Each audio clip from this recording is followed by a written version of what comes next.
Hi friends, అందరికీ నమస్తే. అందరూ బాగున్నారా? అందరూ బాగుండాలి. నేను కూడా బాగుండాలి. ఏంట్రా బాబు, 40 నుంచి అసలు వీడియోలో పెట్టట్లేదు, అసలు కంటికి కూడా కానట్లేదు అనుకుంటున్నారా? అవును, మీరు అనుకున్నది నిజమే. వీడియోలు అయితే పోస్ట్ చేయట్లేదు. ఏమని పోస్ట్ చేస్తాను చెప్పండి? అందరూ అన్ని కంటెంట్లు చూస్తున్నారు, కానీ ఒక చేప ఫిష్ కటింగ్ మాత్రం ఎవరు చూడట్లేదు. ఇంట్రెస్ట్ కూడా ఉండట్లేదు. ఇది ఒక కంటెంటా అనుకుంటున్నారు అందరూ.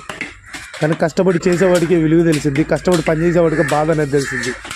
నేనంత కష్టపడుతున్నాను నాకు తెలుసు.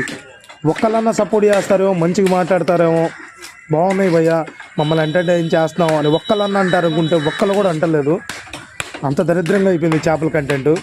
మొన్న రీసెంట్గా ఒక వీడియో పెట్టాను, బోనస్ ఫిష్ కటింగ్ అని. 1,00,000 పైన వ్యూస్ వచ్చినాయి. కానీ అన్ని వ్యూస్ వచ్చినా కానీ నాకు వచ్చిన రెవెన్యూ మాత్రం 1000 రూపాయలే. సరే పోతే పోనీలే, మనం ఇష్టంగా చేస్తున్నాం, అందరిని ఎంటర్టైన్ చేస్తున్నాం అనుకుంటే చేపల కటింగ్ చీచి అంటాడు ఒకడు, ఇంకోటి దరిద్రం, ఇంకో పని చూసుకోమంటాడు.